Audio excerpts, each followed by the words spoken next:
कहाँ तक पढ़ लिया था, ओरिजिन ऑफ लाइफ तक पढ़ लिया था, एवोल्यूशन वाला चैप्टर देखो निकाल के पिछला रिवाइज करो। हमने एवोल्यूशन वाले चैप्टर में पढ़ा था कि एवोल्यूशन का मतलब होता है चेंजेस ओवर टाइम, वक्त के साथ लिविंग ऑर्गेनिजम्स में जो चेंज आता है उसे हम क्या कहते हैं, एवोल्यूशन कहते हैं। लेकिन यहाँ पर हम बड़े एवोल्यूशन की बात कर रहे हैं, मतलब लाइफ के ट्रांसफॉर्मेशन की बात कर रहे हैं, सिंपल से कॉम्प्लेक्स तरह के ऑर्गेनिज्म में कन्वर्ट हो जाना, सही है। और इस टाइम पर यानी स्टार्टिंग में पहले ना दो मेन थ्योरी थी जो एवोल्यूशन के बारे में थी, एक थी थ्योरी ऑफ स्पेशल क्रिएशन और दूसरी थ्योरी ऑफ एवोल्यूशन, सही। थ्योरी ऑफ स्पेशल क्रिएशन वालों का मानना ये था कि लिविंग ऑर्गेनिज्म जो है हमेशा से इसी फॉर्म में थे जिस फॉर्म में आज हमें नजर आते हैं, यानी ये दुनिया में वजूद में आए थे इसी फॉर्म में जिसका आज हमें नजर आते हैं। इंसान हमेशा से इसी तरह का था और बाकी एनिमल्स भी सब इसी तरह के थे, इनमें कोई चेंज नहीं आता, मतलब एवोल्यूशन का प्रोसेस होता ही नहीं है, सही। इनका मानना ये था।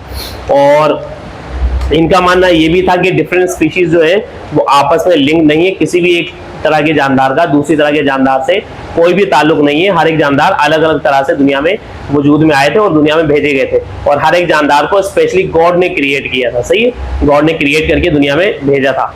और इस थ्योरी को जो प्रपोज करने वाले थे वो कौन थे, फादर सॉरस थे जिन्होंने प्रपोज की थी। फिर इस पे बिलीव करने वाले कौन है, कार्लस लिनियस है, जिनको हम फादर ऑफ टैक्सोनॉमी भी कहते हैं, कार्लस लिनियस को, सही है।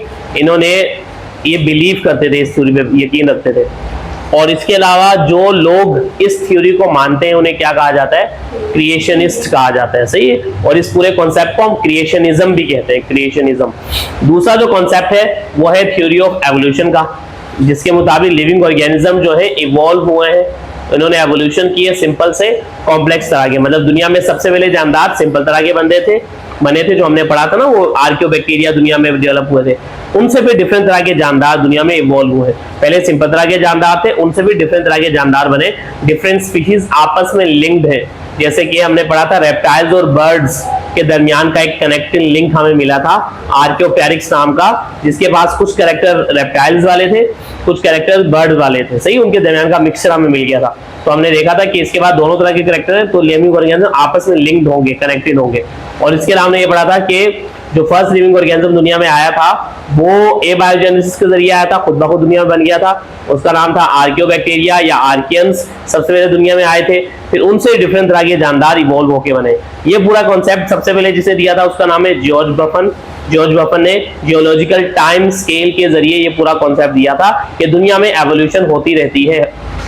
फिर इसे मानने वाले कौन कौन थे, अरिस्टोटल जो फादर ऑफ बायोलॉजी है वो इस थ्योरी पे बिलीव करता था।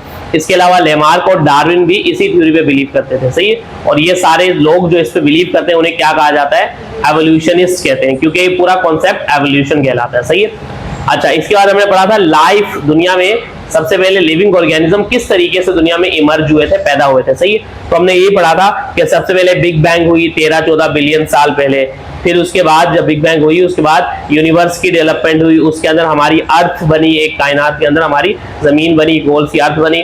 उस अर्थ के अंदर स्टार्टिंग में जो अर्थ का टेम्परेचर था वो बहुत ज्यादा हुआ करता था, 120 से 150 डिग्री सेंटीग्रेड हुआ करता था। और इतने ज्यादा हाई टेम्परेचर पे पानी हर वक्त कंटिन्यूअसली बॉईल हो रहा होता था। और इस तरह की कंडीशन को हम कहते थे कि हमारी दुनिया हाइड्रोथर्मल वेंट थी, मतलब हाइड्रो मतलब वाटर, थर्मल मतलब हाई टेम्परेचर और वेंट मतलब कंटिन्यूअस बॉईल होना। तो हाइड्रोथर्मल वेंट मतलब पानी बहुत ज्यादा था और हर वक्त बॉईल होता रहता था। और इस थ्योरी को, इस कॉन्सेप्ट को हम कहते हैं वेंट हाइपोथेसिस, सही। वेंट हाइपोथेसिस मतलब वो नजरिया जो कहता है कि दुनिया में हर वक्त पानी ना उबल रहा होता था उस टाइम पर। फिर हुआ ये, यहाँ पर फर्स्ट लिविंग ऑर्गेनिज्म खुद ब खुद अराइज हो गए जो स्पॉन्टेनियसली मतलब अचानक से बन गए, जिन्हें हम आर्कियंस कहते हैं, जो हाई टेम्परेचर पर भी इजीली सर्वाइव कर लेते हैं, सही है। तो बहुत ज्यादा टेम्परेचर पर सर्वाइव कर लेते हैं, जो आर्कियोबैक्टीरिया या आर्कियंस कहलाए। जो आर्कियोबैक्टीरिया या आर्कियंस सबसे पहले दुनिया में बने थे वो क्या थे, प्रोकैरियोटिक थे, यूनिसेल्युलर थे, एक सेल वाले तो थे, उनके सेल में न्यूक्लियस भी नहीं था, सही। प्रोकैरियोटिक लिविंग ऑर्गेनिज्म थे। फिर हुआ ये, और ये स्टार्टिंग वाले जो थे ये हेटेरोट्रॉफिक भी थे, अपनी फूड खुद प्रिपेयर नहीं करते थे। फिर इनमें से कुछ ऑटोट्रॉफिक ऑर्गेनिज्म बने, फोटोसेंट्रिक ऑर्गेनिज्म बने। जो शुरू में जो फोटोसेंट्रिक ऑर्गेनिज्म बने उन्होंने किसे यूज किया था, H2S को, हाइड्रोजन सल्फाइड को as a hydrogen source, hydrogen के सोर्स के तौर पे यूज किया, ताकि H2S से हाइड्रोजन ले ले, माहौल में से कार्बन डाइऑक्साइड गैस एब्जॉर्ब करे और इनको मिक्स करके कार्बोहाइड्रेट बना ले, यानी ग्लूकोज वगैरह बना ले। और साथ ही साथ फिर लास्ट में क्या रिलीज हो रहा था इनकी बॉडी से, सल्फर रिलीज हो रहा था, जिससे कुछ फर्क नहीं पड़ा था। फिर इनके बाद इन्होंने एवोल्यूशन की, और एवोल्यूशन करने के बाद जो एडवांस तरह के थोड़े से इवोल्यूशन करने के बाद जो एडवांस तरह के फोटोसिंथेटिक ऑर्गेनिज्म बने, उन्होंने क्या किया, फोटोसिंथेटिक एडवांस तरह के जो फोटोसिंथेटिक ऑर्गेनिज्म, उन्होंने CO2 को रिएक्ट करवाया H2O के साथ। तो इन्होंने H2O को यानी वाटर को as a hydrogen source use करना शुरू कर दिया। जब इन्होंने वाटर को as a hydrogen source use किया तो जिसके नतीजे में कार्बोहाइड्रेट तो प्रोड्यूस हुए और साथ ही साथ ऑक्सीजन गैस भी रिलीज होना शुरू हो गई। और हमारी दुनिया में पहले ऑक्सीजन गैस नहीं थी, इसकी वजह से ना ऑक्सीजन गैस प्रोड्यूस होने लग गई। जब ऑक्सीजन गैस बढ़ने लगी तो ऑक्सीजन गैस की अमाउंट बहुत ज्यादा बढ़ने लगी और ऑक्सीजन गैस जमीन के अराउंड एक लेयर की फॉर्म में बिछ गई और पूरी फैल गई, जिससे ओजोन लेयर की फॉर्मेशन कर दी। अब जब पहले ओजोन लेयर नहीं थी तो सनलाइट से रेडिएशंस जो भी आती थी वो अनफिल्टर्ड आती थी, जमीन तक डायरेक्ट आती थी, तो जमीन का टेम्परेचर बहुत ज्यादा बढ़ा हुआ था। अब फिल्टर होकर आ रही थी क्योंकि ओजोन लेयर बन चुकी थी। तो अब जो है हमारे पास अर्थ का टेम्परेचर कम होने लगा और कम होते होते दुनिया का टेम्परेचर कम हो गया, मतलब 120 से 100 पे आया, 60, 20, 40। अब दुनिया में कुछ जगह ऐसे जहां बहुत कम चला गया, माइनस में भी चला गया, कुछ ऐसी जहां पर 30, 40 नॉर्मल रहता है। सही है। तो अब यहाँ पर जब दुनिया का टेम्परेचर कम हुआ तो कम होने की वजह से अब यहाँ पर ना डिफरेंट तरह के एडवांस तरह के ऑर्गेनिज्म डेवलप होना शुरू हो गए थे। अब एडवांस तरह के ऑर्गेनिज्म में सबसे पहले ना ये हुआ था कि जो प्रोकैरियोटिक ऑर्गेनिज्म थे ना, उनसे यूकैरियोटिक ऑर्गेनिज्म बने थे। प्रोकैरियोटिक ऑर्गेनिज्म से यानी जो यूनिसेल्युलर होते हैं और जिनके सेल में न्यूक्लियस नहीं होता, उनमें से डायरेक्ट एवोल्यूशन हुई, उन्होंने एवोल्यूशन की और उनसे बने यूकैरियोटिक ऑर्गेनिज्म जिनके पास न्यूक्लियस पाया जाता है, उस तरह के ऑर्गेनिज्म बने। अब ये किस तरीके से ना वो हम पढ़ेंगे। तो प्रोकैरियोट्स, एवोल्यूशन ऑफ, हम पढ़ रहे हैं एवोल्यूशन ऑफ यूकैरियोट्स के यूकैरियोट्स किस तरीके से इवॉल्व हुए।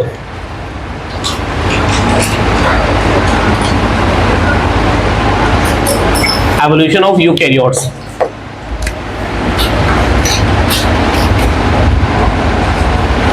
अब यूकैरियोट्स किस तरीके से इवॉल्व हुए, देखो प्रोकैरियोट वो होते हैं, प्रोकैरियोट जो थे ना हमारे पास प्रोकैरियोटिक ऑर्गेनिज्म जिनके पास न्यूक्लियस वगैरह नहीं होता, वो प्रोकैरियोट्स कहलाते हैं। इन्होंने एवोल्यूशन की थी और इनसे बने थे यूकैरियोट्स जिनके पास न्यूक्लियस पाया जाता है। अब ये हुआ कब था, अब हमने पढ़ा था, याद करो कि प्रोकैरियोट्स जो थे दुनिया में, प्रोकैरियोट्स बने थे 3.5 बिलियन ईयर अगो। सही, 3.5 बिलियन साल पहले बना था ना, आर्कियोप्टेरिक्स दुनिया में आया था, तो वो प्रोकैरियोटिक था। प्रोकैरियोटिक दुनिया में कब आए थे, 3.5 बिलियन ईयर अगो। इनसे जो यूकैरियोट बना था, पहला यूकैरियोटिक ऑर्गेनिज्म, वो बना था तकरीबन 1.6 billion years ago. 1.6 billion year ago. सही है, इतने साल पहले, 1.6 बिलियन साल पहले प्रोकैरियोट से यूकैरियोटिक ऑर्गेनिज्म बनना शुरू हो गए। प्रोकैरियोट्स कैसे होते हैं, प्रोकैरियोट्स वो लिविंग ऑर्गेनिज्म है जिनकी बॉडी ना कुछ इस तरह की होती है, राउंड सी बॉडी होगी जिस तरह की भी, इनकी बॉडी की बाहर की तरफ होगी सेल मेम्ब्रेन, सेल मेम्ब्रेन होगी। सही है, इनके अंदर की तरफ यहां पर इनका जेनेटिक मटेरियल होगा, डीएनए। सही, रेड वाला इनका डीएनए, डीएनए इनमें प्रेजेंट होता है, लेकिन डीएनए के चारों तरफ कोई कवरिंग नहीं होती, मेम्ब्रेन वगैरह नहीं होती। ये प्रोकैरियोटिक है। जो प्रोकैरियोटिक ऑर्गेनिजम्स होते हैं उनके पास बाहर की तरफ सेल मेम्ब्रेन होगी, अंदर इनका डीएनए होगा यानी जीनोम होगा। डीएनए बोलते हैं जीनोम को, जेनेटिक मटेरियल को। अंदर इनका जीनोम होगा। जिस जगह पे इनका जीनोम पाया जाता है ना, याद करो बैक्टीरिया का स्ट्रक्चर पढ़ा था ना आप लोगों ने फर्स्ट ईयर में, तो बैक्टीरिया का स्ट्रक्चर में जो डीएनए जिस जगह पर था उस जगह को न्यूक्लियस तो नहीं कहते थे क्योंकि उसके ऊपर मेम्ब्रेन नहीं है, उस जगह को हम कहते थे न्यूक्लियोइड। उसे क्या कहते हैं, न्यूक्लियोइड। तो इनके पास न्यूक्लियोइड प्रेजेंट होता है, ये वाली जगह न्यूक्लियोइड कहलाती है जहां पर जीनोम होता है, डीएनए होता है। तो ये प्रोकैरियोटिक ऑर्गेनिज्म इस तरह के थे। इस प्रोकैरियोटिक ऑर्गेनिज्म से यूकैरियोटिक ऑर्गेनिज्म बने। यूकैरियोटिक मतलब इस तरह के जानदार जिनके पास बाहर की तरफ सेल मेम्ब्रेन भी होगी, अंदर न्यूक्लियस भी होगा और मेम्ब्रेन बाउंडेड स्ट्रक्चर्स भी होंगे।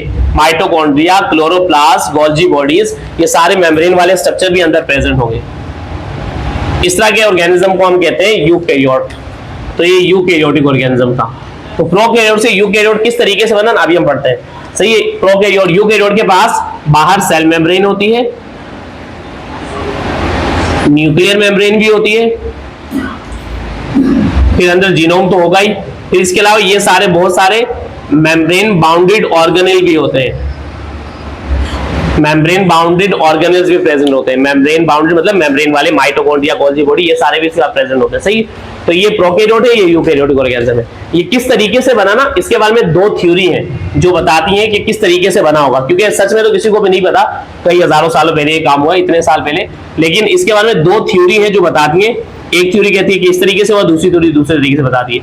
एक थ्योरी है जो बताती है जिसका नाम है membrane invagination theory, membrane invagination theory.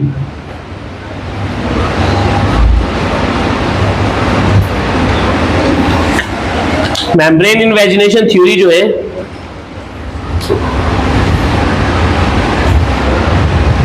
ये थ्योरी प्रपोज की थी डेविड रॉबर्टसन ने।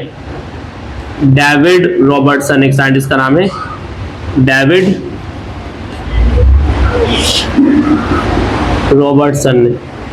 इसने ये बताया इस थ्योरी के मुताबिक कि एक स्टार्टिंग में एक हमारे पास प्रोकैरियोटिक ऑर्गेनिज्म था, प्रोकैरियोटिक ऑर्गेनिज्म था जिसके बाहर वाली न्यूक्लियर मेम्ब्रेन थी, वो सेल मेम्ब्रेन थी। इसने क्या किया, प्रोकैरियोटिक ऑर्गेनिज्म ने, ये हमारे पास एक प्रोकैरियोटिक ऑर्गेनिज्म था, इसने इसके पास अपना डीएनए मौजूद था। सही है, डीएनए क्या, दोबारा बोलो, एम्ब्रियो, हाँ, membrane bounded organelle, membrane bounded organelle, membrane वाले स्ट्रक्चर्स। अच्छा, इसने क्या किया, जो हमारे पास प्रोकैरियोटिक ऑर्गेनिज्म था, इसने अपनी मेम्ब्रेन को ना अंदर की तरफ इनफोल्ड किया। जो इसकी मेम्ब्रेन थी, ये पूरी मेम्ब्रेन, इसने अपनी मेम्ब्रेन को किसी एक जगह से इनफोल्ड किया, अंदर की तरफ फोल्ड कर लिया। सही, मेम्ब्रेन की इनवेजिनेशन कर दी, अंदर की तरफ फोल्डिंग को हम इनवेजिनेशन कहते हैं ना, जो हमने उसमें पढ़ा था, सार्कोलेमा की इनवेजिनेशन, टीटीब्यूल जो कहलाती थी, तो ये इनवेजिनेशन की इसने, अंदर की तरफ फोल्ड की। फिर ये अंदर की तरफ फोल्डिंग जो थी ना मजीद बढ़ गई, मजीद और बढ़ी, और ये फोल्डिंग बढ़ते बढ़ते कुछ इस तरह के स्ट्रक्चर्स में कन्वर्ट हो गई, यूं करके। मेम्ब्रेन ने इनफोल्डिंग की, अंदर की तरफ मेम्ब्रेन ने इनवेजिनेशन की, अंदर की तरफ फोल्ड हुई, और अंदर की तरफ फोल्ड होते होते एट द एंड जो था हमारे पास फोल्ड हुई, और ये बाहर वाली मेम्ब्रेन आपस में जुड़ गई और ये वाली मेम्ब्रेन आपस में जुड़ गई, जिससे ना कुछ इस तरह का स्ट्रक्चर वजूद में आ गया। एक मेम्ब्रेन वाला स्ट्रक्चर अंदर बन गया। सही है, मेम्ब्रेन वाला स्ट्रक्चर फिर साइड सेंटर में आ गया, यूं करके किसी जगह पे, और ये डीएनए जो था, ये यहां वाला जो डीएनए था, ये डीएनए भी इसके अंदर चला गया, और ये बन गया न्यूक्लियस। क्या बन गया, न्यूक्लियस। तो ये प्रोकैरियोटिक ऑर्गेनिज्म था, उससे एक यूकैरियोटिक ऑर्गेनिज्म बन गया। तो ये यूकैरियोटिक ऑर्गेनिज्म जो बना ना, किस तरीके से बना, मेम्ब्रेन की इनफोल्डिंग के जरिए बना है। मेम्ब्रेन की किसके जरिए बना है, इनफोल्डिंग के जरिए, इसीलिए इसका नाम है मेम्ब्रेन इनवेजिनेशन थ्योरी, कि मेम्ब्रेन की इनवेजिनेशन से, अंदर की तरफ फोल्डिंग की वजह से मेम्ब्रेन वाले स्ट्रक्चर बनते हैं। न्यूक्लियस भी इसी तरह बनता है, सही है, न्यूक्लियस भी इसी तरह बनता है। इसी तरह यहां पर यूं अंदर की तरफ एक और फोल्डिंग हुई होगी, सही, यहां पर किसी एक तरफ दूसरी फोल्डिंग भी हुई होगी, यहां पर जिस फोल्डिंग के जरिए यहां पर माइटोकॉन्ड्रिया भी बना होगा, सही, इसी फोल्डिंग के जरिए गोल्जी बॉडीज बनी होंगी। सारे जो मेम्ब्रेन बाउंडेड स्ट्रक्चर है ना, वो किस तरीके से बने हैं, मेम्ब्रेन की इनवेजिनेशन से। मेम्ब्रेन की किससे बने, इनवेजिनेशन से। सही है। अब ये वाली थ्योरी ना काफी हद तक सही थी, लेकिन इस थ्योरी ने ना, ये जो डीएनए जो था, डीएनए कहां मौजूद था पहले, साइटोप्लाज्म में, ये डीएनए अंदर क्यों चला गया, मतलब ये डीएनए न्यूक्लियस के अंदर किस तरीके से गया, क्योंकि मेम्ब्रेन तो बाहर से फोल्ड हुई है ना, अंदर से तो फोल्ड नहीं हुई, तो ये बाहर से फोल्ड हुई, तो ये डीएनए अंदर कैसे चला गया, इस चीज को इससे प्रॉपर्ली एक्सप्लेन नहीं किया इस थ्योरी ने। मतलब ये वाली थ्योरी काफी हद तक सही है, लेकिन क्योंकि ये थ्योरी ना इसलिए प्रपोज की गई थी, जब आज हम न्यूक्लियर मेम्ब्रेन का स्ट्रक्चर डिस्कस करते हैं ना, देखते हैं, या माइटोकॉन्ड्रिया की मेम्ब्रेन का स्ट्रक्चर डिस्कस करते हैं, पढ़ते हैं, तो पता चलता है इन दोनों की जो मेम्ब्रेन है ना, इन जितने मेम्ब्रेन वाले स्ट्रक्चर हैं, इन सबकी मेम्ब्रेन बिल्कुल सेम उसी तरह होती है जिस तरह सेल मेम्ब्रेन, मतलब उसका स्ट्रक्चर भी उसी तरह बायलेयर और फॉस्फोलिपिड से मिलकर बनी होती है ना, उसी तरह होती है। इसीलिए इन्होंने ये थ्योरी प्रपोज कर दी थी कि ये जो मेम्ब्रेन वाले स्ट्रक्चर है, ये दरअसल मेम्ब्रेन की इनवेजिनेशन से बने हैं, जबकि अगर ये इस तरीके से बने होते तो ये डीएनए की जो अंदर रेप्लिकेशन हुई है, डीएनए अंदर क्यों चला गया, इसको ये प्रॉपर थ्योरी एक्सप्लेन नहीं करती। इसीलिए ये थ्योरी ना इतनी ज्यादा रिलायबल नहीं है, ये थ्योरी ना इतनी ज्यादा रिलायबल नहीं, मतलब इस पे इतना ज्यादा यकीन नहीं किया जा सकता। तो इस थ्योरी को इतना ज्यादा सही नहीं माना जाता। तो इसलिए एक दूसरी थ्योरी भी है जो बताती है कि किस तरीके से बने। सही, वो वाली थ्योरी पढ़ते हैं। तो ये थ्योरी डेविड रॉबर्टसन ने प्रपोज की थी, जो कहलाती है मेम्ब्रेन इनवेजिनेशन थ्योरी। सही है, जो ये कहती है कि इस तरीके से स्ट्रक्चर बने थे, मेम्ब्रेन की इनफोल्डिंग की वजह से बने थे। दूसरी जो थ्योरी है वो कहलाती है, सेकंड जो हमारा थ्योरी है वो कहलाती है एंडोसिम्बायोटिक थ्योरी। एंडोसिम्बायोटिक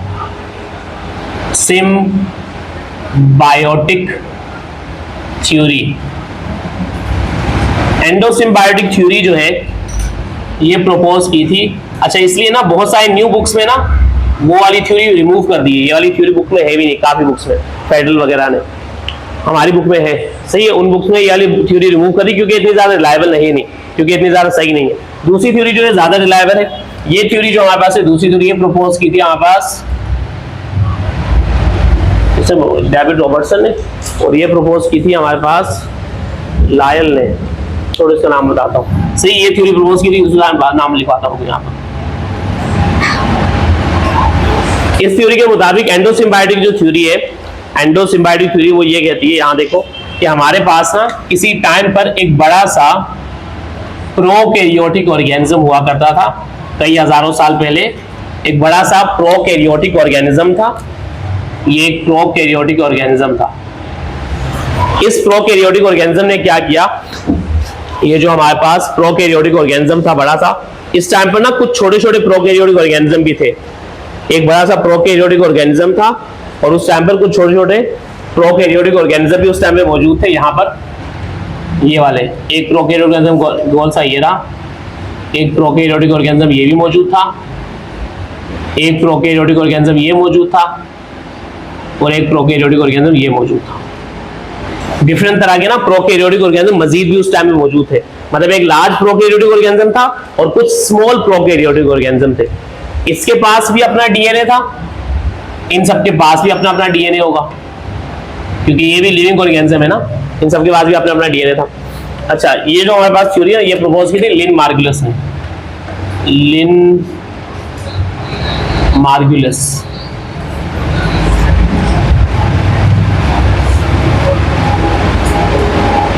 सही, लिन मार्गुलस ने थ्योरी प्रपोज की थी एंडोसिम्बायोटिक थ्योरी। इसने ये कहा कि किसी टाइम पर कई हजार साल पहले एक बड़ा सा प्रोकैरियोटिक ऑर्गेनिज्म था और कुछ छोटे छोटे प्रोकैरियोटिक ऑर्गेनिज्म भी थे। अब ये छोटे प्रोकैरियोटिक ऑर्गेनिज्म कौन कौन से थे, ये वो वाला था राउंड बैक्टीरिया। राउंड बैक्टीरिया को हम क्या कहते हैं, कॉक्सी बैक्टीरिया कहते हैं ना, कॉक्सी होता है राउंड बैक्टीरिया। तो उस टाइम पे कोई राउंड बैक्टीरिया होंगे, कॉक्सी बैक्टीरिया थे। उस टाइम पर कुछ इस तरह के बैक्टीरिया थे जो ऑक्सीजन यूज करते हैं, उन्हें हम क्या कहते हैं, एरोबिक बैक्टीरिया। तो कुछ एरोबिक बैक्टीरिया भी मौजूद थे उस टाइम पर। उस टाइम पर कुछ बैक्टीरिया वो थे जो फोटोसिंथेसिस कर सकते हैं। वो बैक्टीरिया जो फोटोसिंथेसिस कर सकते हैं ना, उन्हें हम कहते हैं photo autotrophic bacteria. Photo autotrophic bacteria या फोटो ऑटोट्रॉफिक बैक्टीरिया। तो कुछ फोटो ऑटोट्रॉफिक बैक्टीरिया भी थे जो सनलाइट को कैप्चर करते थे, उससे अपने फूड प्रिपेयर करते थे। और उस टाइम पर कुछ ये वाले स्पाइरल बैक्टीरिया भी थे। स्पाइरल बैक्टीरिया को हम कहते हैं स्पाइरोचीट्स। सही, स्पाइरोचीट्स भी मौजूद थे, स्पाइरल बैक्टीरिया मौजूद थे। अब ये वाली थ्योरी ये कहती है कि किसी टाइम पर एक बड़ा सा प्रोकैरियोटिक बैक्टीरिया था। बड़ा सा बैक्टीरिया मतलब प्रोकैरियोटिक ऑर्गेनिज्म था। उस टाइम पे कुछ छोटे छोटे प्रोकैरियोटिक ऑर्गेनिज्म भी मौजूद थे। ये सारे प्रोकैरियोट थे, ये भी प्रोकैरियोट था। अब किया क्या, इस बड़े से प्रोकैरियोट ने इन छोटे ऑर्गेनिज्म को इंगल्फ कर लिया। इंगल्फ करने का मतलब है सेल के अंदर इनटेक कर लिया। सेल के अंदर चीजों का जाना कहलाता है एंडोसाइटोसिस। क्या कहलाता है, एंडोसाइटोसिस। तो इस बड़े प्रोकैरियोटिक सेल ने इस छोटे यूकैरियोटिक प्रोकैरियोटिक सेल्स को की एंडोसाइटोसिस कर ली, सेल के अंदर इनटेक कर लिया। जब इनटेक किया, अब नॉर्मली होता है ये कि सेल के अंदर कोई भी चीज जाती है ना, तो सेल उसे डाइजेस्ट करता है, छोटे छोटे पार्टिकल में डिवाइड करता है, फिर उसे एनर्जी हासिल कर लेता है। सेल नॉर्मली करता है क्या, सेल के अंदर जब कोई बड़ा मॉलिक्यूल आता है, सेल उस बड़े मॉलिक्यूल को छोटे छोटे में डिवाइड करता है, उससे एनर्जी हासिल करता है। लेकिन इस सेल ने ऐसा नहीं किया, प्रोकैरियोटिक सेल ने। प्रोकैरियोटिक सेल ने पहले एंडोसाइटोसिस की, छोटे छोटे स्ट्रक्चर्स को बड़े स्ट्रक्चर के अंदर इंगल्फ किया, इंगल्फ मतलब इनटेक किया, खाया, और इसे ना एंडोसाइटोसिस कर ली। एंडोसाइटोसिस करने के बाद उसे डाइजेस्ट करने की बजाय इस प्रोकैरियोटिक ऑर्गेनिज्म ने इनके साथ ना सिम्बायोसिस कर ली।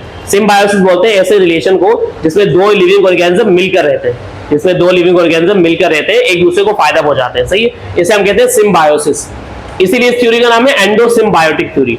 एंडो का मतलब एंडोसाइटोसिस की, सिम्बायोटिक का मतलब इसने इनके साथ सिम्बायोसिस की, मतलब इनके साथ मिलके रहने लगे। मतलब इस तरह से हो गए कि हमारे पास ये जो ऑर्गेनिज्म था, ये जो लार्ज ऑर्गेनिज्म था, इसने उनके साथ मिलकर ये अंदर चले गए, ये स्ट्रक्चर, और ये अंदर स्ट्रक्चर जाने के बाद उसके साथ मिलकर रहने लगे, और ये स्ट्रक्चर सेल के ऑर्गेनेल में कन्वर्ट हो गए, सेल के पार्ट में, जो मेम्ब्रेन बाउंडेड ऑर्गेनेल्स है ना, उनमें कन्वर्ट हो गए। ये जो कॉक्सी बैक्टीरिया था, ये अंदर जाके सेंटर में आ गया और इसने न्यूक्लियस बना लिया। ये जो एरोबिक बैक्टीरिया था, ये यहां चला गया, इसने माइटोकॉन्ड्रिया बना लिया। फोटो ऑटोट्रोफिक वाले ने क्लोरोप्लास्ट बना लिया, और ये स्पाइरोचीट वाले ने यहां पर फ्लैजेलम बना लिया। तो ये हमारे पास प्रोकैरियोट से जो इस तरह का जो ऑर्गेनिज्म बना, यूकैरियोटिक ऑर्गेनिज्म बना होगा शुरू में, इसके पास ये वाले स्ट्रक्चर आ गए। कौन कौन से? ये हमारे पास ये जो बैक्टीरिया था, राउंड बैक्टीरिया, उसे क्या बन गया? न्यूक्लियस। राउंड बैक्टीरिया से क्या बन गया? न्यूक्लियस।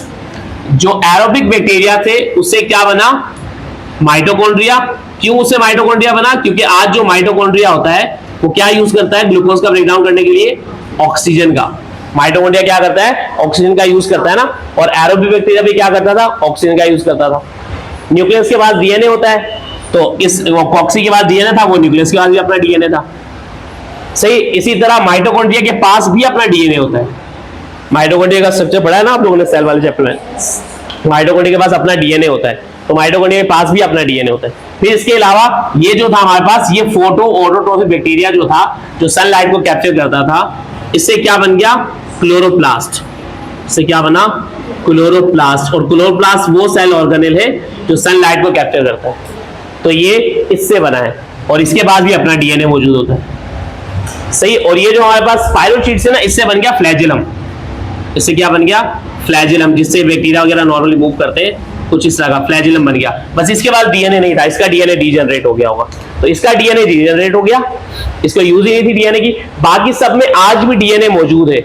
अब जो न्यूक्लियस में डीएनए मौजूद है, ये इस बात का सबूत है, यानी ये कह रही है ये वाली थ्योरी कि जो आज हम एक सेल देखते हैं ना, इस तरह का कोई एक यूकैरियोटिक सेल देखते हैं, तो यूकैरियोटिक सेल के अंदर जो न्यूक्लियस मौजूद है ना, ये दरअसल एंडोसिम्बायोसिस के जरिए बना है। मतलब ये न्यूक्लियस कभी कई हजारों साल पहले एक इंडिविजुअल लिविंग ऑर्गेनिज्म हुआ करता था, और वो भी प्रोकैरियोट था। वो प्रोकैरियोट था और एक बड़ा प्रोकैरियोट था, छोटा वाला प्रोकैरियोट अंदर गया, और ये छोटा वाला प्रोकैरियोट इन स्ट्रक्चर में कन्वर्ट हो गया, मेम्ब्रेन बाउंडेड स्ट्रक्चर में कन्वर्ट हो गया। तो ये जो यूकैरियोटिक ऑर्गेनिज्म बना है एक प्रोकैरियोट से, किसके जरिए बना है? एंडोसिम्बायोसिस के जरिए बना है। मतलब पहले छोटे ऑर्गेनिज्म को अंदर इंटेक किया, छोटे स्ट्रक्चर्स को, और फिर उससे ये स्ट्रक्चर बन गए। यानी माइटोकॉन्ड्रिया जो आज हमें नजर आ रहा है, ये आज माइटोकॉन्ड्रिया सेल का एक पार्ट है, सेल का एक मेम्ब्रेन बाउंडेड ऑर्गेनेल है। कई हजारों साल पहले ये एक इंडिविजुअल एरोबिक बैक्टीरिया हुआ करता था।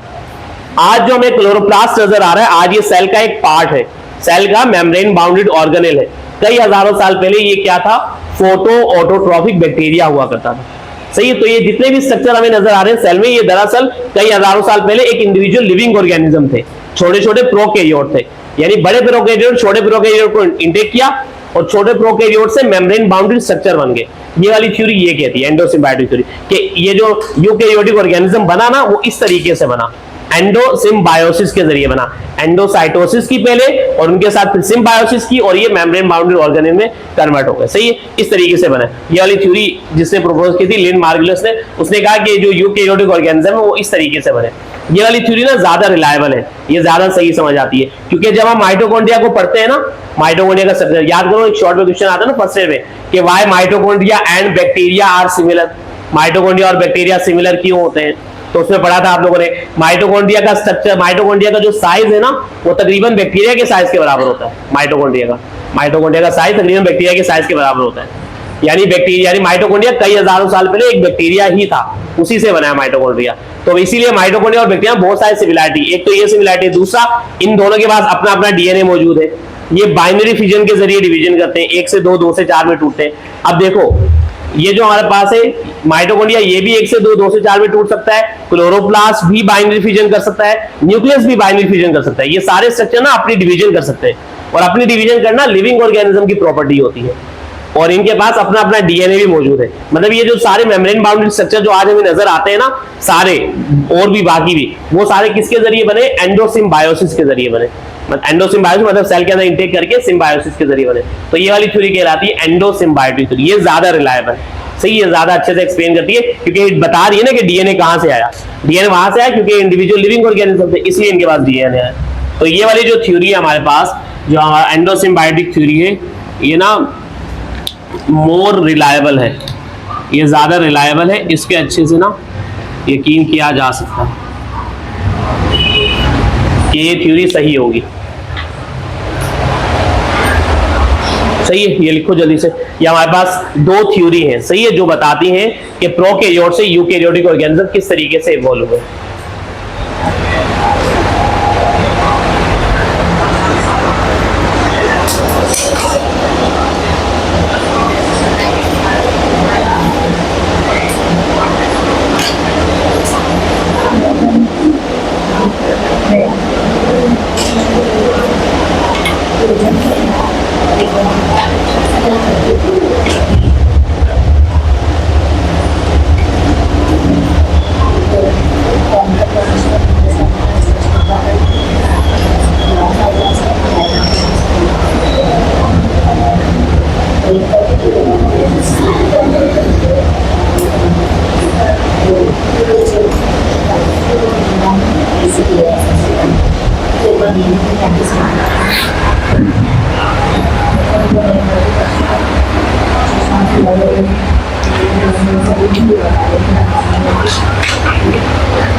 हो गया, लिख लिया। ये सारा ना हमारे पास इसमें है कॉन्सेप्ट ऑफ एवोल्यूशन में, सही, एवोल्यूशन किस तरीके से होता है, इसके टॉपिक लिखेंगे लास्ट में से। इसके बाद ना हमारे पास है लेमार्किज्म और डार्विनिज्म। अब जो हमारे पास दो मेन साइंटिस्ट थे ना, जिन्होंने कहा था कि वो एवोल्यूशन पे यकीन रखते हैं, एक लेमार्क और दूसरा डार्विन, सही, इन दोनों की थ्योरी है। लेमार्क कहे बताएगा कि किस तरीके से एवोल्यूशन होती है, और फिर डार्विन बताएगा कि एवोल्यूशन किस तरीके से होती है। सही, एवोल्यूशन पे यकीन तो दोनों रखते हैं कि एवोल्यूशन हुई है। अब लेमार्क के मुताबिक एवोल्यूशन अलग तरीके से हुई है, और डार्विन के मुताबिक एवोल्यूशन अलग तरीके से हुई। सही, दोनों का मानना अलग अलग तरीके से एवोल्यूशन है। मानते तो है एवोल्यूशन हुई है, लेकिन मेथड अलग अलग है। वो जो मेथड है ना दोनों का, वो अभी हम पढ़ते हैं। लिख लिया, ये सारा हो गया, सही। अच्छा, अब इसके बाद देखो ना, हेडिंग लगाओ लेमार्किज्म की।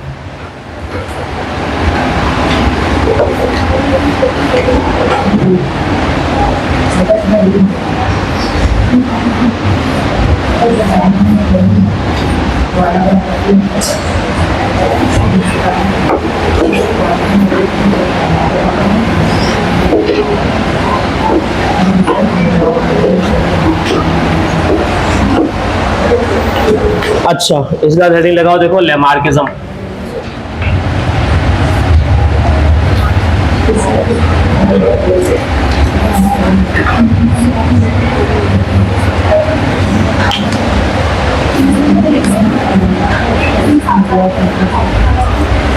अच्छा, अब यहां देखो, जो हमारे पास लेमार्क है ना, लेमार्क फ्रेंच बायोलॉजिस्ट था।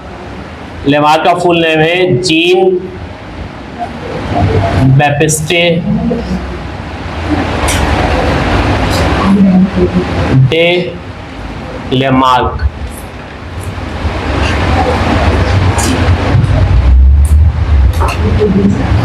सही है, ये इसका फुल नेम है जीन बैप्टिस्टे डे लेमार्क। ये जो हमारे पास है, इसकी ना बर्थ हुई थी, ये बर्थ ईयर भी याद रखना, 1744, और इसकी डेथ हुई थी 1828। ये एमसीक्यू में आता है, सही है। तो जीन बैप्टिस्टे डे लेमार्क जो है, ये हमारे पास 1744 में पैदा हुआ और 1828 में इसकी डेथ हुई थी।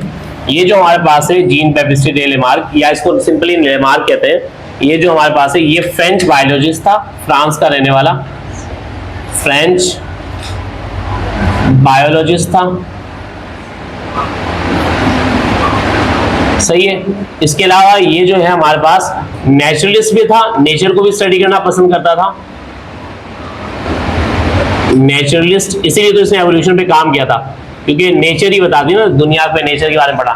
नेचुरलिस्ट भी था and he was a soldier, ये सोल्जर भी था, सही, फ्रेंच आर्मी में सोल्जर भी था। उस टाइम में ना वर्ल्ड वॉर वगैरह होती थी, तो इस टाइम में ना ज्यादातर लोग सोल्जर वगैरह बन जाते थे, आर्मी में भी होते थे, तो ये सोल्जर भी था, सही। ये सारी चीज इसके बारे में याद रखना। फ्रेंच बायोलॉजिस्ट था, नेचुरलिस्ट था एंड सोल्जर भी था, सही, फ्रेंच आर्मी का। अच्छा, लेमार्क ने 1809 में 1809 में 1809 में ना अपनी एक बुक पब्लिश की। 1809 में अपनी एक बुक पब्लिश की थी, बुक पब्लिश की जिस बुक का नाम था फिलॉसफी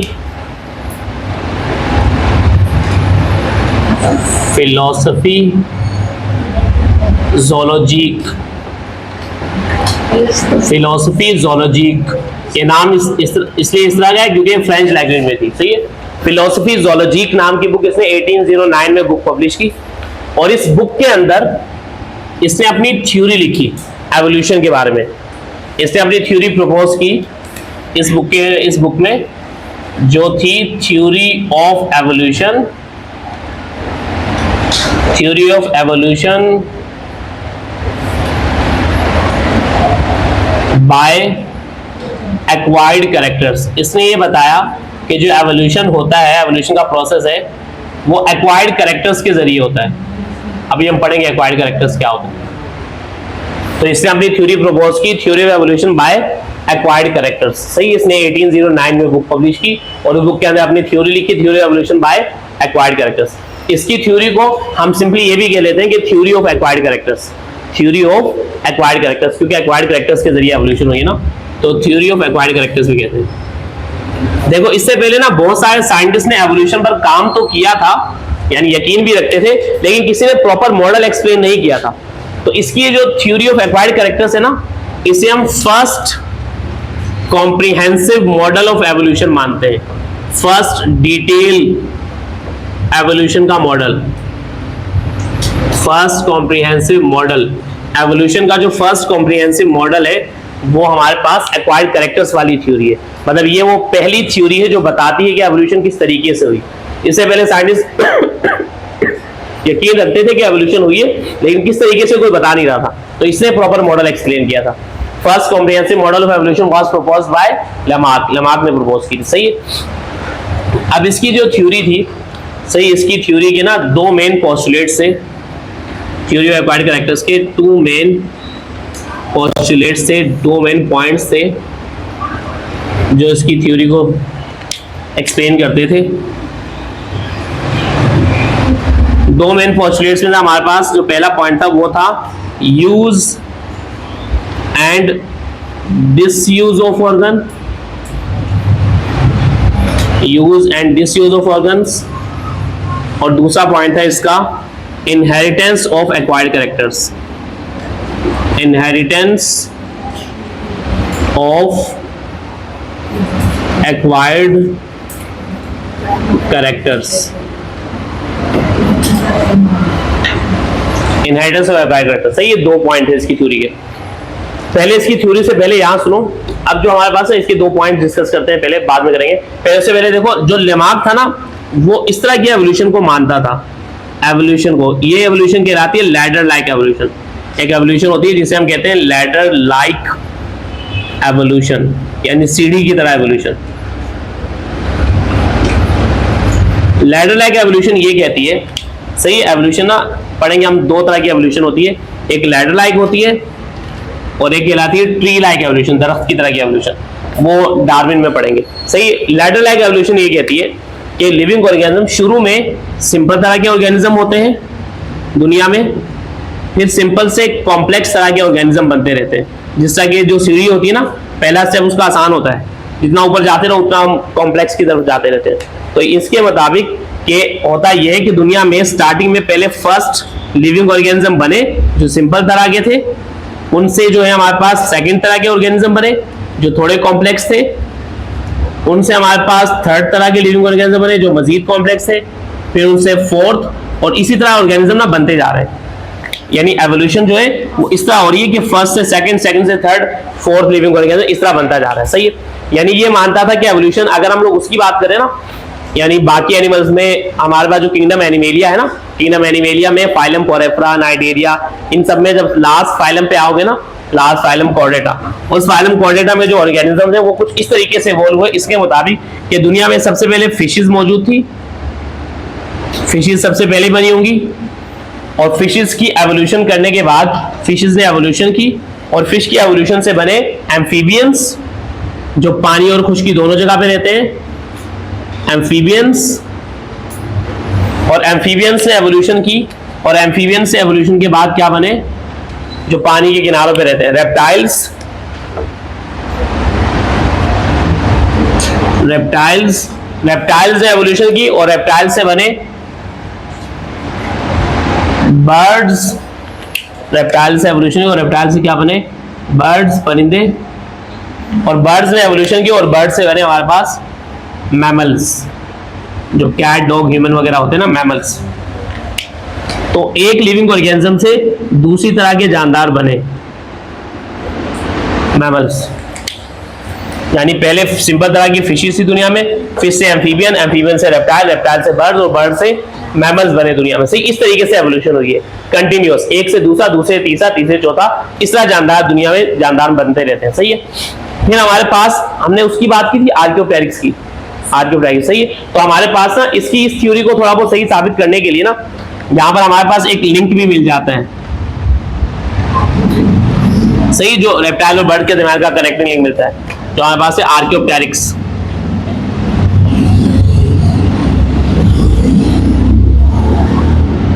जिसके पास कुछ फीचर जो है रेप्टाइल्स के हैं और कुछ फीचर इसके कैसे हैं, बर्ड लाइक है। मतलब ऐसा हुआ होगा, इसके मुताबिक एवोल्यूशन कुछ इस तरह होगी, दुनिया में सबसे पहले पानी में फिश बनी, फिश से एम्फीबियंस बने, एम्फीबियंस से रेप्टाइल्स बने, रेप्टाइल्स ने अपने अंदर एवोल्यूशन की और उससे क्या बना, आर्कियोप्टेरिक्स, फिर आर्कियोप्टेरिक्स ने अपने अंदर एवोल्यूशन की, उससे क्या बना, बर्ड्स, फिर बर्ड्स ने एवोल्यूशन की और उससे क्या बना, मैमल्स। अब इस पूरे प्रोसेस में हुआ ये कि आर्कियोप्टेरिक्स दुनिया से वैनिश हो गया, मतलब उसकी कोई जनरेशन आगे बढ़ी ही नहीं। तो आर्कियोप्टेरिक्स दुनिया में हमें सिर्फ इसकी वो मिलता है, प्रिंट मिलता है, मतलब हड्डियां मिलती है, वो प्रिंट जो हमें मिला था, सिर्फ हमें इसका फॉसिल मिलता है। ये लिविंग ऑर्गेनिज्म हमें दुनिया में जिंदा नहीं मिल रहा, ये भी जिंदा मिल रहा है, ये भी जिंदा मिल रहा है, लेकिन ये नहीं मिल रहा। सही, तो ये मतलब कनेक्टिंग लिंक था, मतलब दुनिया में रेप्टाइल से आर्कियोप्टेरिक्स बना था, आर्कियोप्टेरिक्स से बर्ड्स बने थे, और आर्कियोप्टेरिक्स दुनिया से वैनिश हो गया। सही, इसका मानना ये था। तो ये इस तरह के एवोल्यूशन पे यकीन रखता था जो हमारे पास है लेमार्क है। इस तरह की एवोल्यूशन को हम कहते हैं लैडर लाइक एवोल्यूशन। सही, तो लैडर लाइक एवोल्यूशन को मानता था। डार्विन की एवोल्यूशन बाद में पढ़ेंगे किस तरह से वो यकीन रखता था। अब इसके जो दो पॉइंट है ना एवोल्यूशन के, क्या एवोल्यूशन हुई किस तरीके से, सही, वो डिस्कस करते हैं। पहले use and disuse of organ और फिर उसका इनहेरिटेंस ऑफ एक्वायर्ड कैरेक्टर। सही, अच्छा, पहला पॉइंट जो इसका है वो है use and disuse of organ.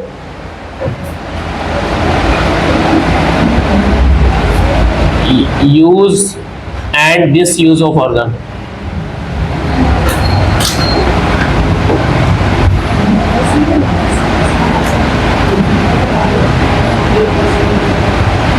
इसने ये कहा, जो हमारे पास लेमार्क है, लेमार्क ने ये कहा कि लिविंग ऑर्गेनिज्म जब भी किसी जंगल में दुनिया में मौजूद होते हैं ना, लिविंग ऑर्गेनिज्म, तो वो क्या करते हैं, कुछ स्ट्रक्चर्स को, बॉडी के कुछ फीचर्स को ज्यादा यूज करते हैं, कुछ स्ट्रक्चर्स को ये ज्यादा यूज करते हैं, और कुछ स्ट्रक्चर्स ऐसे हैं जिनको ये डिस यूज करते हैं, जिनका यूज ये कम करते हैं। कम करते हैं मतलब उनको ज्यादा यूज नहीं करते बॉडी के फीचर्स को। लिविंग ऑर्गेनिज्म जब जिस जगह पे मौजूद होते हैं तो कुछ बॉडी के फीचर्स को वो ज्यादा यूज करते हैं और कुछ को ये डिस यूज करते हैं, कम यूज करते हैं। जिनको ये यूज करते हैं ना लिविंग ऑर्गेनिज्म, होता ये कि वो वाले कैरेक्टर्स ना उनकी बॉडी में और ज्यादा वेल डेवलप्ड हो जाते हैं, अच्छे से मजीद और ज्यादा बढ़ जाते हैं, और जिन्हें डिस यूज करते हैं जिन कैरेक्टर्स को, वो अंडर डेवलप्ड रह जाते हैं, अंडर डेवलप्ड रह जाते हैं, वो प्रॉपर्ली अच्छे से डेवलप नहीं हो पाते और वो आने वाली जनरेशन में गायब भी हो जाते हैं वो वाले कैरेक्टर्स। इसके मुताबिक ये था। अब इसने यहाँ पर एग्जांपल भी दी थी इस बात को एक्सप्लेन करने के लिए। इसने ये कहा कि हमारे पास जो ब्लैक स्मिथ है, ब्लैक स्मिथ किसे कहते हैं? ब्लैक स्मिथ लोहार को कहते हैं, सही। जो ब्लैक स्मिथ होता है लोहार, सही। ब्लैक स्मिथ क्यों है ना, वो हैमर यूज करता है, सही है, हथौड़ा बहुत ज्यादा यूज करता है, हैमर। तो हैमर यूज करने की वजह से, हैमर को यूज करने की वजह से वो अपने बाइसेप को बहुत ज्यादा यूज कर रहा होता है, सही है, मतलब बाइसेप्स को। तो उसकी बॉडी में, इसकी ब्लैक स्मिथ की बॉडी में उसके जो बाइसेप्स होते हैं, बाइसेप मतलब जो मसल होते हैं, बाइसेप जो होते हैं वो यूज करने की वजह से बहुत ज्यादा वेल डेवलप्ड हो जाते हैं। तो उसने देखा कि हाँ, यूज करने की वजह से ना वेल डेवलप हो गए, उसके ना बाइसेप वेल डेवलप हो जाते हैं। तो यूज करने से कैरेक्टर क्या होते हैं, वेल डेवलप तो होते हैं। एक तो एग्जांपल इसने ये दी। दूसरा एग्जांपल ये दी, इसने ये कहा कि जो ओल्ड जिराफ हुआ करते थे, ओल्ड जिराफ, सही, पुराने जमाने में जो जिराफे हुआ करते थे ना, उनकी जो नेक का साइज था, गर्दन का साइज था ना, वो शॉर्ट हुआ करता था। और जिराफ जो थी उनकी नेक क्या थी, शॉर्ट होती थी, शॉर्ट नेक, नेक भी शॉर्ट थी। एंड जो फोरलिम्स होते हैं, जो फोरलिम्स आगे की जो टांगे होती है ना, उनकी जो फोरलिम्स थी वो भी शॉर्ट हुआ करती थी, नेक भी शॉर्ट थी और फोरलिम्ब भी क्या थी, शॉर्ट थी। पुराने जमाने में जो जिराफा हुआ करता था, तो वो जहां घास वगैरह खाता था, तो उसकी जो नेक का साइज था वो बहुत छोटा था, छोटे साइज की नेक हुआ करती थी, नेक भी छोटी थी और उसकी जो आगे वाली टांगे होती है ना, फोरलिम्स, वो भी छोटे हुआ करते थे। और वो जमीन का जो घास था ना वो खाता था। लेकिन हुआ ये कि जो जमीन का ग्रास था ना, वो दुनिया से खत्म हो गया किसी सैलाब की वजह से। फिर इसने क्या किया, अपनी नेक को ना स्ट्रेच करना स्टार्ट किया, क्योंकि उस टाइम पे सिर्फ बड़े दरख्त रह गए थे और बड़े दरख्तों के पत्ते खाने के लिए इसे उछलना पड़ता था, नेक को खींचना पड़ता था, हाथों को खींचना पड़ता था। तो इसने ओल्ड जिराफ ने नेक को स्ट्रेचिंग की, यानी नेक और फोरलिम्स को ज्यादा से ज्यादा यूज किया, और यूज करने की वजह से आज जो हमें मॉडर्न जिराफ देखने को मिलता है, मॉडर्न जिराफ जो हमें देखने को मिलता है, उसके पास जो हमारे पास मॉडर्न लिख रहा था, सही है, जो हमारे पास आज का जो एडवांस है, मॉडर्न जिराफ है, एडवांस, सही, जिससे एवोल्यूशन कर लिए, जो मॉडर्न जिराफ देखने को मिलता है, इसके पास नेक भी लॉन्ग है, लॉन्ग नेक डेवलप हो गई है क्योंकि उसने नेक को ज्यादा यूज किया, और जो फोरलिम्स हैं वो भी लॉन्ग हो गए, आगे की जो टांगे वो भी क्या हो गई है, लॉन्ग हो चुकी है। तो ये इसलिए हुई है टांगे क्योंकि उसने यूज ज्यादा किया था। तो यूज ज्यादा करने की वजह से ना उसकी टांगे लंबी साइज की हो गई है, सही है, और उसके नेक भी क्या हो, बड़ी साइज की हो गई। ये से ऐसे एग्जांपल के तौर पर समझाया था, असल में ऐसा जरूरी नहीं कि ऐसा हुआ हो, सही, इसे ऐसे समझाया, इसका कोई प्रूफ भी नहीं है हमारे पास कि ऐसा हुआ होगा, लेकिन इसे बस बताया कि ऐसा हुआ था। लेकिन हमारे पास ना एक और प्रूफ है, यहाँ सुनो, हमें ना वो में देखने को मिलता है हॉर्स, दुनिया में ना हमें हॉर्स देखने को मिलता है। हम हॉर्स के ना हड्डियां जब स्टडी करते हैं ना, तो हॉर्स के हमारे पास ऐसा एक फॉसिल मिला, हमें हड्डियों का एक ढांचा मिला जो ये बताता है कि 60,000 साल पहले का एक हॉर्स का हमें स्केलेटन मिलता है, और वो तकरीबन 1 फीट का था, 1 फीट का, मतलब इतने से साइज का हॉर्स, घोड़ा 1 फीट का। फिर हमें एक फॉसिल मिलता है जो पता चलता है कि हॉर्स क्या है, और वो तकरीबन 50,000 साल पुराना था और वो 2 फीट का था, 2 फीट का हमें हॉर्स का स्केलेटन मिला। फिर हमें एक और मिला है हॉर्स जो 40,000 साल पुराना है, वो 3 फीट का है। फिर 30,000 साल पुराना जो 4 फीट का है। फिर 20,000 साल पुराना जो 5 फीट का है। और फिर अब जो हमें 10,000 साल पुराना या भी जो हमें देखने को मिलते हैं हॉर्स, वो 6-7 फीट के होते हैं। तो यानी हॉर्स का हमारे पास ना कंप्लीट फॉसिल रिकॉर्ड मौजूद है, सही, हमारे पास मतलब म्यूजियम वगैरह में रखा हुआ है, तो कंप्लीट फॉसिल रिकॉर्ड मौजूद है जो ये बता रहा है कि 60,000 साल पहले हमें एक ढांचा मिला, मतलब आज मिला है, वो 60,000 साल पहले दुनिया में था, वो 1 फीट का था। फिर 2 फीट वाला हॉर्स हमें मिला जो 50,000 साल पुराना है। फिर 3 फीट वाला, 4 फीट का, 5 फीट का। मतलब हो सकता है कि इसकी थ्योरी जो है वो सही हो, क्योंकि इसका तो हमें प्रूफ नहीं मिलता। जिराफ के हमें कोई नेक, छोटी नेक वाला हमें नहीं मिला, जिराफ तो हमें कोई छोटी नेक वाला नहीं मिला, लेकिन हॉर्स हमें मिला है छोटी नेक, छोटी हाइट वाला। हॉर्स छोटी नेक वाला हुआ करता होगा इसकी थ्योरी के मुताबिक। फिर उसने अपने हाइट को इंक्रीज करवाया, 2 फीट का हुआ। फिर उसने अपनी हाइट को इंक्रीज किया, 3 फीट का हुआ, फिर 4 फीट का, 5 फीट का, और अब 6-7 फीट का हॉर्स हमें देखने को मिलता है। तो हॉर्स में हो सकता है ऐसे एवोल्यूशन हुई हो, सही। तो एग्जांपल याद रखना, सही, आगे भी काम आएगी है, क्योंकि एग्जांपल सही नहीं है। हाँ क्या पता वो बेबी और हाँ, क्या पता वो बेबी हॉर्स हो, लेकिन वो जो डीएनए चेक करते हैं ना, जब वो डीएनए, तो डीएनए से वो एज भी चेक करते हैं कि कितनी एज थी, कि उस टाइम पे एज कितनी थी। तो और बेबी हॉर्स भी इतना नहीं होता, 1 फीट का बेबी हॉर्स थोड़ी होता है, वो बेबी हॉर्स भी बड़ा होता है। अगर बेबी हॉर्स भी होगा ना इतना ही, तो कैट के हिसाब से होता है, 1 फीट इतने होती है।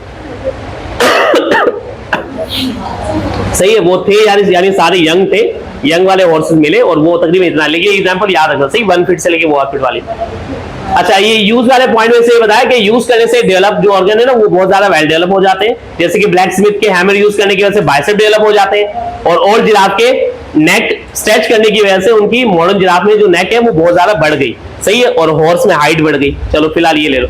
अच्छा, दूसरे से एग्जांपल दी है, तो यूज वाले की एग्जांपल है। डिसयूज वाले की एग्जांपल इसने ये दी कि हमारे पास के जो पुराने स्नेक हुआ करते थे ना, ओल्ड टाइम पे बहुत सारे जो स्नेक हुआ करते थे, ओल्ड जो स्नेक्स थे, उनके पास ना लेग्स प्रेजेंट थे, उनके पास लेग्स प्रेजेंट हुआ करते थे, उनके पास छोटे छोटे लेग्स प्रेजेंट थे। अब जो हमारे पास स्नेक है वो कौन सी क्लास से बिलोंग करते हैं? एम्फीबियन, रेप्टाइल, क्या होते हैं वो? रेप्टाइल्स होते हैं ना। रेप्टाइल के पास कितनी टांगे होती हैं? अच्छा, रेप्टाइल की टांगे नहीं होती? क्रोकोडाइल भी तो रेप्टाइल है। हाँ, 4 टांगे होती हैं, सही। कितनी होती है? 4 टांगे होती है, सही है। अब ओल्ड टाइम पे जो स्नेक्स हुआ करते थे ना, उनके पास भी 4 टांगे हुआ करती, 2 आगे और 2 पीछे। इसने कहा कि ओल्ड टाइम पे स्नेक के बाद, ये भी इसने ऐसे ही कह दिया, असल में ऐसा कुछ नहीं था, सही। ओल्ड टाइम पे लेग्स प्रेजेंट हुआ करते थे, इसके मुताबिक ओल्ड स्नेक्स के पास क्या थे? लेग हुआ करते थे। फिर ओल्ड स्नेक्स ने क्या किया? लेग का इस्तेमाल छोड़ दिया, क्योंकि होता ये था, जब लेग होते हैं ना 2 आगे और 2 पीछे स्नेक में, अब वो स्नेक सीधा चल पाता है, सीधा चलेगा मतलब हल्का फुल्का मुड़ लेगा, लेकिन जिससे अब ये यूं जिगजैग मैनर में मूव करता है, इस तरह नहीं कर पाएगा। तो पहले जब ये अपने लेग्स की वजह से चलता था, तो कोई भी प्रीडेटर, शिकारी आगे इन्हें खा जाता था, आसानी से पकड़ लेता, कोई भी लॉयन वगैरह कोई भी आएगा पकड़ लेगा, क्योंकि भाग नहीं पा रहा ज्यादा। फिर इससे क्या किया? अपने आप की बचत के लिए, अपने आप को बचाने के लिए अपने लेग्स का इस्तेमाल करना छोड़ दिया, और अपने पेट के बल ना उसे रेंगना स्टार्ट कर दिया। और जब पेट के बल रेंगना स्टार्ट किया, तो उसके लेग्स आने वाली जनरेशन में, यानी लेग्स जो थे वो गायब हो गए, क्योंकि इसने बताया है कि डिस यूज करने से ऑर्गन अंडर डेवलप हो जाते हैं, और अंडर डेवलप होते होते वो खत्म हो जाते हैं, आने वाली जनरेशन में खत्म हो जाते हैं। तो लेग्स पुरानी जनरेशन में प्रेजेंट थे, लेकिन यानी ओल्ड स्नेक्स में, और फिर हमारे पास जो न्यू स्नेक हमें देखने को मिले, जो मॉडर्न स्नेक्स हम देखते हैं, उनके पास लेग वगैरह एब्सेंट होते हैं।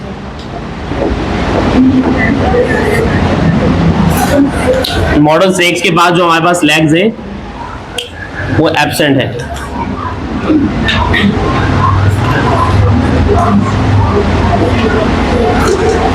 सही, लेग्स एब्सेंट है। अब इसकी ये जो बात है ना कि यूज करने से ऑर्गन डेवलप हो जाते हैं, अंडर यूज करने से या डिस यूज करने से ऑर्गन डीजनरेट हो जाते हैं या वीक हो जाते हैं, वो कैरेक्टर डिसअपियर होने लगते हैं, ये बात है इसकी थोड़ी बहुत सही थी, थोड़ी बहुत सही थी, मतलब थोड़ा बहुत मानी जा सकती है कि हमें भी ये देखने को मिलता है इस तरह की चीजें। देखो पता है क्या, आज से ना 100-150 साल पहले जाओगे ना, उस टाइम पे जो जनरेशन हुआ करती थी लोगों की, इंसानों की ना, तो इंसान फिजिकली ज्यादा एक्टिव होते थे।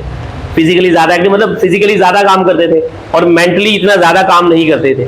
तो उनकी जो आईक्यू लेवल था ना, ब्रेन का काम करने की सलाहियत जो थी वो कम थी, मतलब मेंटली वो इतना ज्यादा स्ट्रॉन्ग नहीं थे, फिजिकली वो ज्यादा स्ट्रॉन्ग थे, फिजिकली वो ज्यादा काम कर सकते थे, मेंटली वो कम काम करते थे।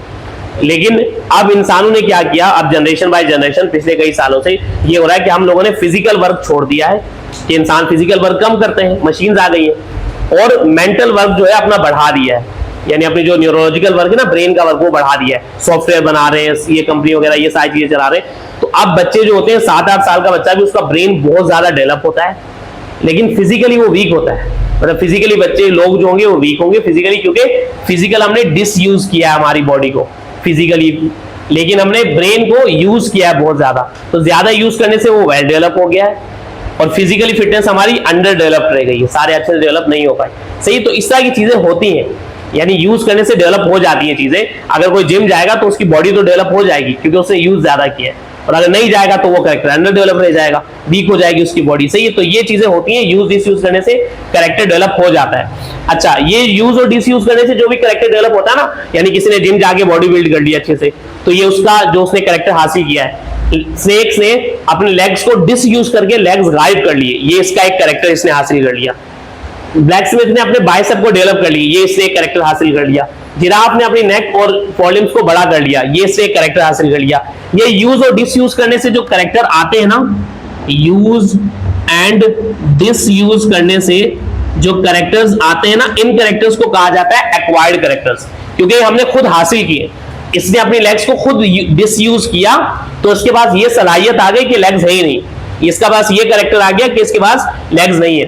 इसने अपनी नेक को स्ट्रेच किया, इसकी नेक बड़ी हो गई, तो इसके यूज करने की वजह से ये कैरेक्टर डेवलप हुआ है। ऐसे कैरेक्टर्स को कहा जाता है एक्वायर्ड कैरेक्टर्स, एक्वायर्ड कैरेक्टर्स। अच्छा, बायोलॉजी में कैरेक्टर्स को ना ट्रेट्स भी कहते हैं, पढ़ा है ना, जेनेटिक्स पढ़ लिया आप लोगों ने, इनहेरिटेंस, हाँ सही, तो इसे एक्वायर्ड ट्रेट्स भी कहते हैं। तो यूज एंड डिसयूज करने की वजह से जो कैरेक्टर्स डेवलप होते हैं उन्हें क्या कहा जाता है, एक्वायर्ड ट्रेट्स। क्या कहते हैं, एक्वायर्ड ट्रेट्स या एक्वायर्ड कैरेक्टर्स कहते हैं। तो इसका पहला पॉइंट ना सही था कि एक्वायर्ड ट्रेट्स आ जाते हैं, मैं अगर बॉडी जाके जिम में बॉडी बनाऊंगा तो मेरी बॉडी बन जाएगी, मेरे पास एक कैरेक्टर एक्वायर हो जाएगा, मैं कैरेक्टर एक्वायर कर लूंगा।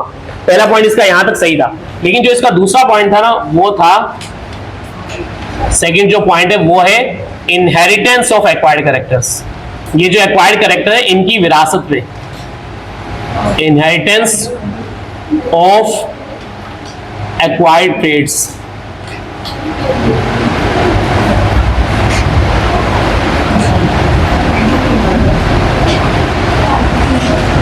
दूसरा पॉइंट था इसका इनहेरिटेंस ऑफ एक्वायर्ड ट्रेट्स पे।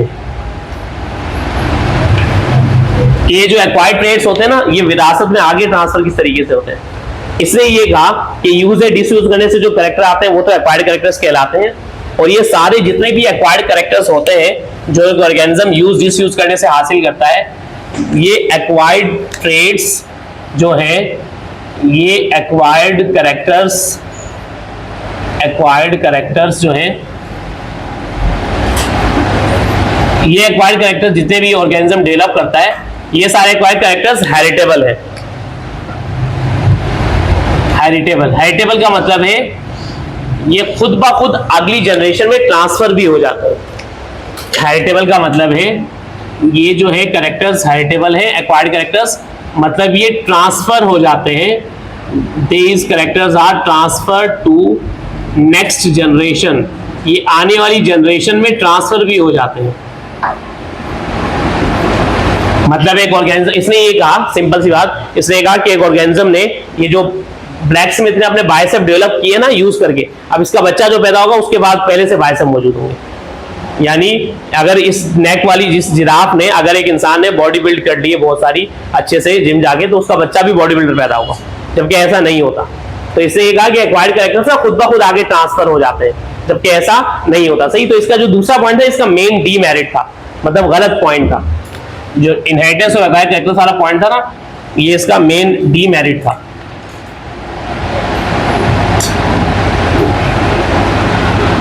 लेमार्क का ये गलत पॉइंट था कि इसने कहा ये कैरेक्टर खुद ब खुद आगे ट्रांसफर हो जाता है, जबकि ऐसा होता नहीं है।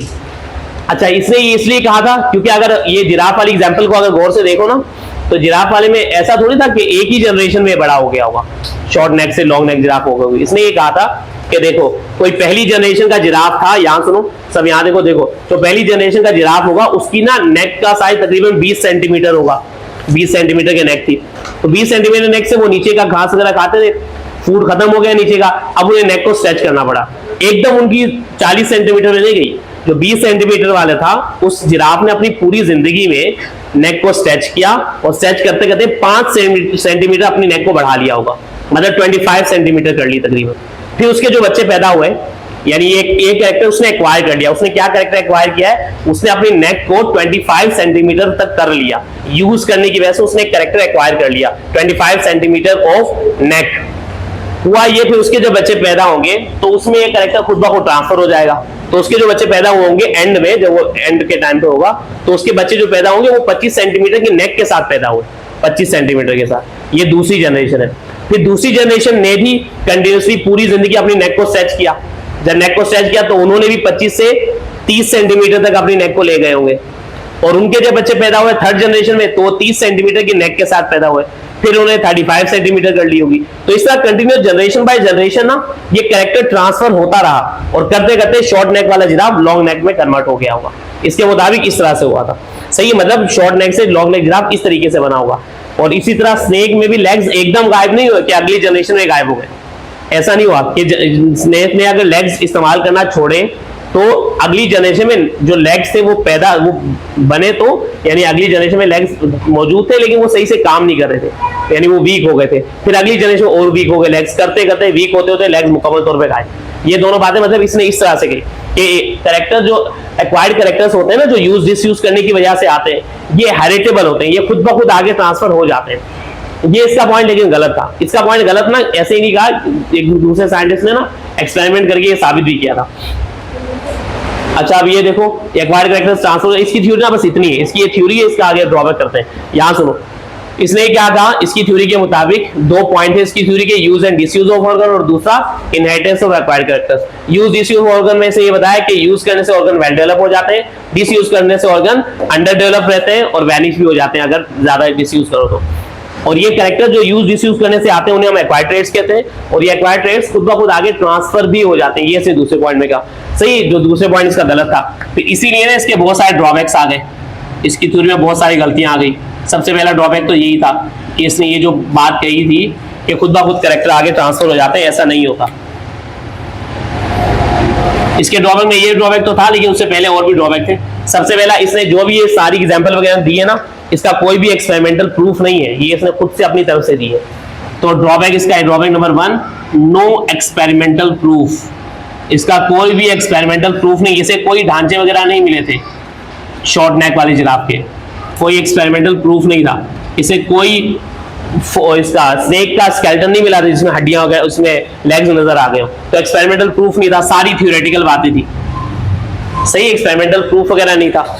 इसने ये कहा कि जो एवोल्यूशन है, ये जो स्नेक ने अपने लेग्स गायब किए हैं, ये इसने खुद किए हैं। जिराफ ने अपनी नेक को बड़ा किया, इसने खुद किया है। मतलब एवोल्यूशन जो है ना बाय विश हो रही है, इंसान जब खुद चाहे तो अपने अंदर एवोल्यूशन कर सकता है, इसने ये कहा। जबकि ऐसा नहीं होता, एवोल्यूशन जो होती है ना, उससे हम लोग खुद अपनी मर्जी से नहीं कर सकते। एवोल्यूशन के पीछे नेचर होता है, गॉड होता है, मतलब गॉड चाहता है तो ही एवोल्यूशन होती है, खुद ब खुद एवोल्यूशन नहीं होती। अगर खुद ब खुद बाय विश होती है ना, तो कभी भी डायनासोर अपने आप को खत्म नहीं होने देते, और कभी भी आर्कियोप्टेरिक्स भी अपने आप को खत्म होने नहीं देता। वो अपने अंदर इस तरह की एवोल्यूशन कर लेता जिससे वो दुनिया में सर्वाइव कर लेता, लेकिन ये सर्वाइव नहीं कर पाया क्योंकि नेचर एवोल्यूशन करवाता है, और नेचर ने इसके अंदर एवोल्यूशन वो वाली करवाई ही नहीं जिसकी वजह से सर्वाइव कर पाए, और इसको दुनिया से खत्म करवा दिया। सेम काम डायनासोर के साथ भी किया होगा, सेम काम 1, 2, 3 फीट वाले हॉर्सेस के साथ भी हुआ होगा कि उनको भी वैनिश करवाया गया नेचर ने। तो एवोल्यूशन जो है ना बाय विश नहीं होती। इसने कहा कि एवोल्यूशन जो है, एवोल्यूशन बाय विश होती है, एवोल्यूशन अपनी मर्जी से होती है। सही है, जो इसका इनकरेक्ट पॉइंट है। सही, एवोल्यूशन बाय विश नहीं होती। तो इसके दो ड्रॉबैक तो ये थे। तीसरा इसने ये कहा यही कि ये जो एक्वायर्ड कैरेक्टर्स हैं, ये 80 एक्वायर्ड ट्रेट्स हैं। एक्वायर्ड ट्रेट्स जो होते हैं ये हेरिटेबल होते हैं, ये आगे ट्रांसफर हो जाते हैं।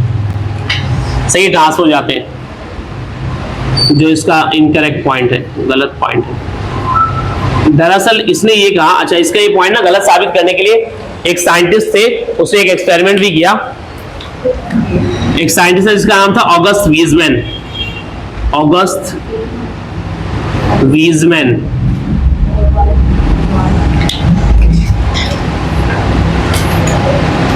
ऑगस्ट वीजमैन ने क्या किया, एक एक्सपेरिमेंट किया था जिसे हम कहते हैं रैट एक्सपेरिमेंट। रैट, चूहों वाला एक्सपेरिमेंट किया था उसने। चूहों पे ही सारे एक्सपेरिमेंट करते हैं ये लोग। सही, इसने रैट एक्सपेरिमेंट ये किया था। इसने क्या किया कि चूहे लिए बहुत सारे, सही बहुत सारे चूहे लेके, रैट लेके सबको यहाँ छोड़े, एक जगह पे रखा अपने पास, और जितने भी चूहे थे इसके बाद सबकी ना टेल कट कर दी। जो रैट एक्सपेरिमेंट से क्या किया था, टेल कट कर दी थी। सही है, एक जगह पे चूहों को रखा और इनकी टेल सबकी कट कर दी, टेल कट करके उनको छोड़ दिया। फिर उन्होंने रिप्रोडक्शन की, अपनी तादाद बढ़ाई, उनके नए बच्चे वगैरह पैदा हुए। उसके पास जो नए बच्चे पैदा हुए ना, पैदा होते ही उनके पास तो टेल मौजूद थी बच्चों के पास, उन सबकी भी टेल कट कर दी। फिर उनको छोड़ दिया नई जनरेशन के लिए, वो नई जनरेशन पैदा हुई। तो करते करते इसने ये जो रैट वाला एक्सपेरिमेंट था ना, रैट एक्सपेरिमेंट जिसमें इसने टेल कट की थी, ये जनरेशन बाय जनरेशन ना ये टेल कट करता रहा, और करते करते इसने तकरीबन 20 से 21 जनरेशन तक ये काम किया। 20 से 21 जनरेशन, चूहे की जनरेशन जल्दी बढ़ जाती है ना, तो 20 से 21 जनरेशन तक इसने यही काम किया कि टेल कट करता रहा। सही है, बच्चा पैदा होता उसकी टेल कट करता रहता और उनको छोड़ देता, फिर उनकी जनरेशन आगे बढ़ती, उनके भी बच्चे पैदा होते टेल कट करता रहा। अब 20 की जनरेशन तक जब टेल कट करता रहा, तो इसने ये देखा कि हर एक जनरेशन के बाद ना, यानी 21वीं जनरेशन के बाद भी, आखिरी जनरेशन में भी टेल फिर भी प्रेजेंट थी। जो टेल थी, tail was still present, tail तब भी प्रेजेंट थी आखिरी जनरेशन में। इतनी जनरेशन में इसने टेल कट कर दी, फिर भी टेल बार बार अपेयर होती जा रही है और 21 जनरेशन के बाद भी अपेयर हो गई। तो इसने ये कहा कि जो इसने बात कही थी डिसयूज ऑफ ऑर्गन से, डिसयूज ऑफ ऑर्गन से स्ट्रक्चर गायब हो जाते हैं। स्नेक ने लेग यूज नहीं किए तो उसके लेग्स गायब हो गए। तो ये जो मैंने जो रैट लेकर आया था मैं पहली बार, उनकी मैंने टेल कट कर दी थी, उन्होंने टेल तो यूज ही नहीं की। जब टेल यूज नहीं की तो उनकी जनरेशन नहीं आनी चाहिए अगली जनरेशन में। चलो अगली जनरेशन में आ गई, अगली जनरेशन की भी तो इसने टेल कट कर दी थी। तो 20-21 जनरेशन तक जब ये टेल कट करता रहा, मतलब 20-21 जनरेशन ने टेल इस्तेमाल ही नहीं की बिल्कुल भी, क्योंकि टेल तो थी ही नहीं ना उनके पास यूज करने के लिए। जब टेल यूज करने के लिए नहीं थी, मतलब टेल को डिस यूज किया सबने, तो जनरेशन में टेल नहीं आनी चाहिए थी, लेकिन टेल फिर भी क्या आ रही थी, बार बार प्रेजेंट थी। इसका मतलब ये जो एक्वायर्ड कैरेक्टर्स होते हैं ना, टेल कट करने से उसका कैरेक्टर एक्वायर हो गया ना, आ गया उसके बाद बिना टेल का है वो, लेकिन वो कैरेक्टर आगे ट्रांसफर नहीं हो रहा, क्योंकि एक्वायर्ड कैरेक्टर्स ट्रांसफर नहीं होते। इसने ये बताया फिर कि जो एक्वायर्ड कैरेक्टर्स होते हैं ना, acquired characters AC, acquired character ऐसे लिख रहा हूं, एसी जो एक्वायर्ड कैरेक्टर्स होते हैं, ये कैरेक्टर्स आते हैं फिनोटाइप में। पढ़ा है ना आप लोगों ने फिनोटाइप क्या होता है? ये कैरेक्टर्स किस में आते हैं? फिनोटाइप में आते हैं, फिजिकल अपीयरेंस में आते हैं। यानी अगर कोई इंसान जिम जाके बॉडी बिल्ड भी कर लेता है ना, तो उसके फिनोटाइप चेंज होता है, फिजिकल बॉडी चेंज होती है ना, उसके मसल्स वगैरह डेवलप हो जाते हैं, फिनोटाइप के चेंज आते हैं, यानी फिनोटाइप में चेंजेस आते हैं। सही है, जीनोटाइप में चेंज नहीं आते। एक्वायर्ड कैरेक्टर्स जो आते हैं वो किस में आते हैं? फिनोटाइप में आते हैं। और फिनोटाइप वाले कैरेक्टर्स जो होते हैं ये नॉन इनहेरिटेबल होते हैं, नॉन हेरिटेबल होते हैं, मतलब ये आगे ट्रांसफर नहीं होते। फिनोटाइप में जो चेंज आता है ये आगे ट्रांसफर नहीं होता, चेंज वो ट्रांसफर होता है जो जीनोटाइप में आता है। यानी फिनोटाइप वाले कैरेक्टर्स जो है, एक्वायर्ड ट्रेट्स जो है, ये सारे फिनोटाइप में आते हैं, ये नॉन हेरिटेबल होते हैं, आगे ट्रांसफर नहीं होते। और फिनोटाइप वाले कैरेक्टर्स जो मेनली आते हैं ना, वो सोमैटिक सेल्स में आते हैं। किसमें आते हैं? सोमैटिक सेल्स, जो स्किन के बॉडी के सेल्स है ना, सोमैटिक सेल्स में आते हैं। तो सोमैटिक सेल्स वाले कैरेक्टर आगे ट्रांसफर हो भी नहीं सकते, क्योंकि जो लिविंग ऑर्गेनिज्म रिप्रोड्यूस करता है, अपनी तादाद बढ़ाता है, वो सोमैटिक सेल से नहीं करता, वो जर्म सेल से करता है ना, स्पर्म और ओवम वाले जो रिप्रोडक्टिव सेल्स होते हैं उनसे करता है। तो सोमैटिक सेल्स में जब भी चेंज आएगा, यानी फिनोटाइप में जो चेंज आएगा, ये नॉन हेरिटेबल होगा, ये आगे ट्रांसफर होगा ही नहीं। अगर इसने नेक अपनी स्ट्रेच खींच भी ली थी ना, वो आगे ट्रांसफर नहीं होती। मतलब इसकी ये जो एग्जांपल है ना कि नेक बड़ी करके इसने खींच ली होगी, ऐसा नहीं हुआ, ऐसा हो ही नहीं सकता, कि क्योंकि फिजिकल अपीयरेंस से, यानी खुद अपनी नेक को स्ट्रेच करना और अगली जनरेशन में ट्रांसफर करवा लेना, ये पॉसिबल नहीं है। क्योंकि एक ऑर्गेनिज्म जो खुद अपने अंदर चेंज लाता है ना, जो एक्वायर्ड कैरेक्टर आता है, वो फिनोटाइप में आता है, और फिनोटाइप वाले कैरेक्टर नॉन हेरिटेबल होते हैं। अगर कोई चेंज आता है, यानी जेनेटिक वेरिएशन आती है, जेनेटिक वेरिएशन आती है, मतलब जीन्स में चेंज आता है। और जीन्स में चेंज कब आता है? जब म्यूटेशन होती है ना, सनलाइट वगैरह से या किसी वजह से, रेडिएशन की वजह से, अगर जेनेटिक वेरिएशन, जीन्स चेंज हो जाते हैं, जेनेटिक मटेरियल चेंज हो जाता है, जीन्स में चेंजेस आती है, तो जीन वाली चेंजेस जो हैं वो कहलाती हैं जीनोटाइप की चेंजेस, जीनोटाइपिक चेंजेस होती है, उससे जीनोटाइप चेंज होता है। और जब जीनोटाइप चेंज होगा तो ये जीनोटाइप वाला चेंज जो होता है ना, ये हेरिटेबल होता है, ये आगे ट्रांसफर होता है, ये आगे हेरिटेबल होता है। तो अगर हम 1 फीट से 2 फीट वाला हॉर्स बना भी होगा ना, तो 1 फीट वाले हॉर्स के जीन्स में चेंज आया होगा, जीन्स में चेंज आया कि उसे वो 2 फीट का बन गया, उसके बच्चों के जीन्स में, और 2 फीट वाले बन गए, फिर 2 फीट वाले बच्चों के जीन्स में चेंज आया, वो 3 फीट वाले बन गए। तो ये जीनोटाइप वाला जो चेंज होता है वो हेरिटेबल होता है, फिर फिनोटाइप वाला चेंज हेरिटेबल नहीं होता। सही है, तो ये इसके बहुत सारे ड्रॉबैक है, इसकी गलतियां थी इसकी थ्योरी की, जो लेमार्क की थ्योरी है। ये जल्दी से लिखो।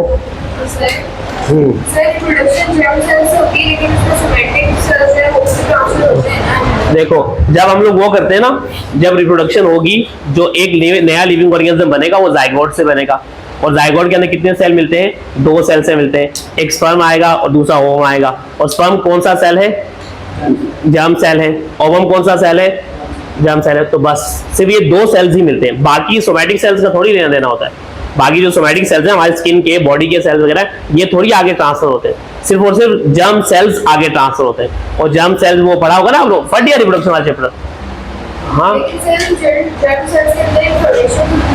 हाँ, इंफॉर्मेशन पूरी होती है, लेकिन मैं बता, देखो यहाँ देखो, अगर किसी ने यहाँ से मेरा हाथ जला दिया, मेरे यहाँ वाले सेल्स का जो इंफॉर्मेशन है वो तो खराब हो गई, लेकिन मेरे अंदर जो स्पर्म वाले सेल्स होंगे, गैमेट वाले सेल्स होंगे, उनकी इंफॉर्मेशन खराब नहीं हुई, तो मेरा बच्चा स्किन जला हुआ पैदा नहीं होगा, मेरी स्किन बेसिक जल जाए, क्योंकि यहाँ वाला सेल ट्रांसफर नहीं हुआ। सही है। तो इसलिए जो सोमैटिक सेल्स में, ये सोमैटिक के सेल्स है बॉडी के, सोमैटिक सेल्स में अगर कोई चेंज आता भी है ना, ये मेरे जर्म सेल्स में नहीं आ रहा। जर्म सेल्स में चेंज आएगा वो आगे ट्रांसफर होगा। तो जर्म सेल्स वाला जो चेंज होता है वो जेनेटिक वेरिएशन मतलब जीन्स में चेंज आता है, वो ट्रांसफर होगा, बॉडी के सेल्स का ट्रांसफर नहीं होगा।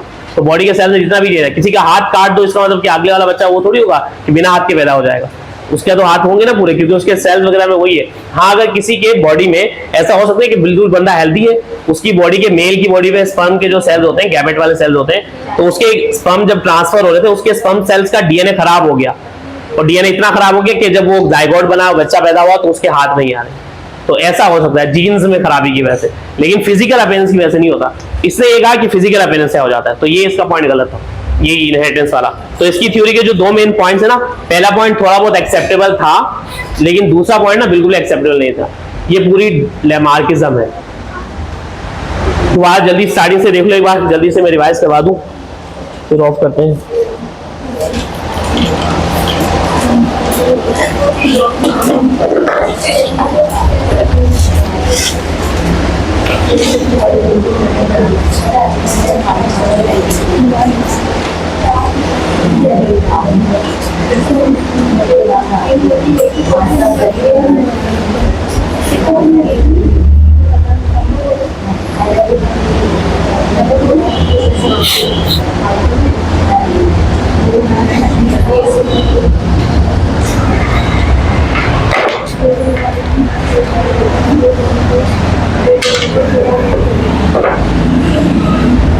सही, यहाँ देखो, सही जो ये था ना हमारे पास लेमार्क था, जल्दी भाई एक बार देख लो, रिवाइज कराओ, देखो सही है। तो हमारे पास जो लेमार्क है, इसका नाम था जीन बैप्टिस्ट डे लेमार्क, 1744 से लेकर 1828 तक इसका, सही है, इसकी लाइफ है।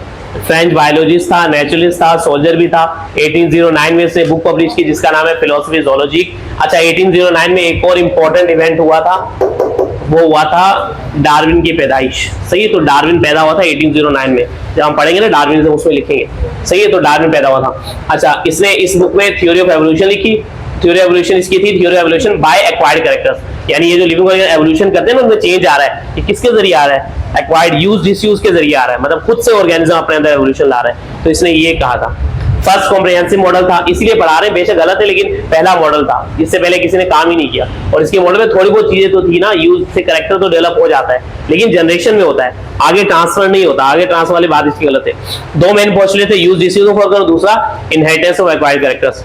ये लैडर लाइक एवोल्यूशन को मानता था कि फर्स्ट से सेकंड, सेकंड से थर्ड, थर्ड से फोर्थ, फोर्थ से फिफ्थ लिविंग ऑर्गेनिज्म बनता है। सिंपल से कॉम्प्लेक्स तरह के ऑर्गेनिज्म बनते हैं। दुनिया में पहले फिश थी, फिश से एम्फीबियन बने, एम्फीबियन से रेप्टाइल, रेप्टाइल से बर्ड्स और बर्ड से मैमल्स, और रेप्टाइल से पहले आर्कियोप्टेरिक्स बना था और आर्कियोप्टेरिक्स से बर्ड्स बने, और आर्कियोप्टेरिक्स दुनिया से वैनिश हो गया, खत्म हो गया। तो अगर ये एवोल्यूशन बाय विश होती तो आर्कियोप्टेरिक्स कभी अपने आप को खत्म होने नहीं देता। सही। तो इसका ये पॉइंट भी गलत था। फिर यूज इशू, इसने अपने 2 पॉइंट में यूज इशू ऑर्गन में ये बताया कि वो ऑर्गन जो ज्यादा यूज होते हैं वो वेल डेवलप हो जाते हैं, जो डिस यूज होते हैं वो अंडर डेवलप रह जाते हैं। जैसे कि ब्लैक स्मिथ का हैमर यूज करने के बाइसेप डेवलप हो जाता है। इसने नॉर्मल जनरल एग्जांपल देख के और दे दी, और इसको मतलब इसने एवोल्यूशन पे अप्लाई कर दिया। तो ये जनरल एग्जांपल जनरली के लिए सही थी, लेकिन आगे ट्रांसफर के लिए सही नहीं थी। तो इसलिए इसने ना इसके वो वाला पॉइंट गलत हो गया। और जिराफ के पास शॉर्ट नेक थी, शॉर्ट फॉरलिम्ब थे, फिर उसने यूज किया स्ट्रेच की, जिसकी वजह से मॉडर्न जिराफ के पास लॉन्ग नेक होती है और लॉन्ग फॉरलिम्ब्स होते हैं, ये यूज करने की वजह से हुआ। और डिस यूज करने से ओल्ड स्नेक के जो लेग्स प्रेजेंट थे पहले हुआ करते होंगे, फिर मॉडर्न स्नेक्स में लेग्स गायब हो गए। ये दोनों इसने एग्जांपल खुद से अपनी तरफ से दी थी, इसका कोई भी मतलब हमारे पास एक्सपेरिमेंटल प्रूफ नहीं है। यूज और डिसयूज करने से जो कैरेक्टर हासिल होता है उसे हम क्या कहते हैं? Acquired traits, acquired characters. जो इसने ये बता दिया यूज डिसयूज में। फिर inheritance of acquired characters, in acquired traits की इनहेरिटेंस इससे बताई कि ट्रांसफर किस तरह होते हैं। तो इसने बताया जितने भी एक्वायर्ड कैरेक्टर्स होते हैं जो यूज डिसयूज से आते हैं वो हेरिटेबल होते हैं, वो खुद ब खुद ट्रांसफर हो जाते हैं अगली जनरेशन में, जबकि ऐसा नहीं होता। तो इसलिए मेन डिमेरिट था लेमार्क का, गलत पॉइंट था। फिर ड्रॉबैक इसका ये एक्सपेरिमेंटल प्रूफ नहीं था। एवोल्यूशन बाय बीशिस ने कहा वो गलत है। एक्वायर्ड ट्रेट्स हेरिटेबल होते हैं, ये इसका इनकरेक्ट है, ऐसे नहीं होता। और अगस्त फीसमैन ने इस चीज को गलत भी साबित कर दिया कि एक्वायर्ड कैरेक्टर्स आगे ट्रांसफर नहीं होते। रैट वाले एक्सपेरिमेंट से टेल कट करके 20 की जनरेशन तक टेल फिर भी प्रेजेंट थी, तो उसे बताया कि भाई ये जो एक्वायर्ड कैरेक्टर्स होते हैं ना, ये फिनोटाइप में आते हैं। जो टेल कट हो रही है, जो नेक स्ट्रेच की जा रही है, जो लेग्स डिसयूज भी किए जा रहे हैं, अगर वीक भी हो रहा है किसी का, तो ये सिर्फ फिनोटाइप में चेंजेस आ रहे हैं, यानी सोमैटिक सेल्स में चेंजेस आ रहे हैं, जीनोटाइप में चेंजेस नहीं आ रहे। तो इसलिए ये नॉन हेरिटेबल है, ये आगे ट्रांसफर नहीं होंगे, ये सिर्फ उसी जनरेशन तक ही महदूद रहेंगे। अगर किसी ने बॉडी डेवलप कर भी लिए तो वो बॉडी बिल्डर रहेगा, लेकिन उसका बच्चा थोड़ी बनेगा। तो इसलिए ये कैरेक्टर्स आगे ट्रांसफर नहीं होंगे, ये नॉन हेरिटेबल होते हैं। जो जेनेटिक वेरिएशंस होती हैं, जो जीन्स में चेंजेस आती हैं, जेनेटिक मटेरियल चेंज हो रही है, या फिर अगर गैमेट वाले सेल्स में जो रिप्रोडक्टिव सेल्स होते हैं उनमें अगर कोई चेंज आता है तो वो जीनोटाइप का चेंज होगा और वो फिर आगे हेरिटेबल होगा, वो आगे ट्रांसफर होगा। सही है? ये वाली बात ना डार्विन ने फिर आगे बताई थी कि भाई जेनेटिक वेरिएशन से आते हैं। हो गया, डन। इसको अच्छे से पढ़ लेना पूरा, लेमार्किज्म का कॉन्सेप्ट अच्छे से।